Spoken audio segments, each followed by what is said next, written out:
స్వచ్ఛమైన ప్రేమ, నిజమైన ప్రేమ, నిస్వార్థమైన ప్రేమ. అబ్బా, వింటుంటే ఎంత హాయిగా హ్యాపీగా చెవిలో తేనె పోసినంత మధురంగా ఉందో కదా. ఇలాంటి ప్రేమ కోసమే కదా మనందరం ఎదురు చూసేది. అయితే అది ఎక్కడ దొరుకుతుంది? ఇలాంటి ప్రేమను మనం ఎలాంటి వారి మీద చూపించాలి, ఎలా చూపించాలి? జీవితంలో ప్రేమికులు కలిసి ఉండలేకపోతే ఏం చేయాలి? Welcome back to Maruti Telugu motivational channel. నేను మీ సత్య ఒమ్మిటి. ప్రేమంటే ఒక పవిత్ర పదం.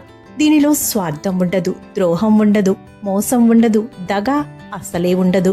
కేవలం త్యాగం, నిస్వార్థం, ఆప్యాయత, అనురాగం, అభిమానం, ఆనందం, నమ్మకాలు మాత్రమే ఉంటాయి. ప్రేమ ఎప్పుడు, ఎక్కడ, ఎవరి మీద పుడుతుందో ఎవ్వరికీ తెలియదు.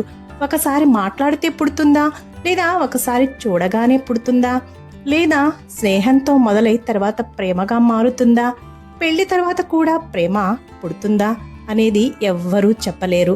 ఒక్కసారి ఒక వ్యక్తి మీద ప్రేమ పుడితే అది మట్టిలో కలిసే వరకు మాసిపోదు.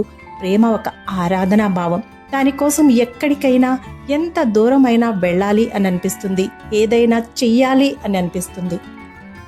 ఒక్కసారి నేను నిన్ను ప్రేమిస్తున్నాను అని చెబితే దాన్ని నిలబెట్టుకోవడానికి ఒక జీవితకాలం పడుతుంది. ఎన్ని కష్టాలు వచ్చినా సరే, ఎన్ని ఆటంకాలు ఎదురైనా సరే కలిసి ఉండేదే ప్రేమ. ప్రేమ పెళ్లికి పునాదా అంటే అన్ని ప్రేమలు పెళ్లిదాకా రాకపోవచ్చు. అలా అని తెలియని వ్యక్తిని పెళ్లి చేసుకున్నాక వారిపై ప్రేమ పుట్టొచ్చు, చెప్పలేం.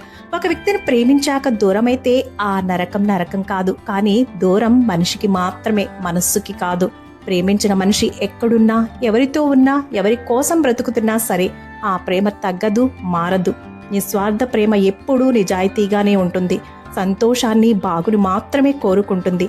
మనస్ఫూర్తిగా ఒక వ్యక్తిని ప్రేమిస్తే తప్ప దానిలో లోతు, దాని విలువ తెలియదు.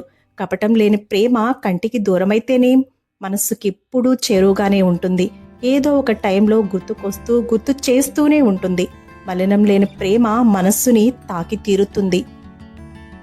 ప్రేమని కాపాడుకోవడానికి చెప్పిన చిన్న అబద్ధం కూడా తీయగానే ఉంటుంది. ప్రేమ గుడ్డిది అంటారు, అది నిజమే. ఎలా అంటారా? ఎదుటి వారి కులం, గోత్రం, ఆస్తి, పాస్తి, మంచి చెడు తెలియకుండా ప్రేమించాక తను అంత మంచి వ్యక్తి కాదు, తన ప్రేమలో స్వార్థం ఉంది అని తెలిసినా కూడా తనని తిట్టాలని, కొట్టాలని, దూషించాలని, దూరం అవ్వాలని, దూరం పెట్టాలని అనిపించదు చూడు. మరి అది గుడ్డి ప్రేమ కాక మరేంటి? లవ్ ఈజ్ గాడ్ అని కూడా అంటారు, అది నిజమే. నిజమైన ప్రేమలో భగవద్ దర్శనం కూడా కలిగి తీరుతుంది. అలాంటి పవిత్ర ప్రేమని టైంపాస్కి, స్వార్థంతో వాడుకోవడానికి, ఆడుకోవడానికో చూపించకండి. ప్రేమకు ఉన్న ఆ పవిత్రతని పాడు చేయకండి. ఎదుటివారి జీవితాలతో ఆడుకోకండి. స్వార్థం కోసం చూపించే తీయదనానికి దయచేసి ప్రేమ అని మాత్రం పేరు పెట్టకండి. ప్రేమకి పంచడమే తప్ప తుంచుకోవడం తెలీదు అని గుర్తుంచుకోండి.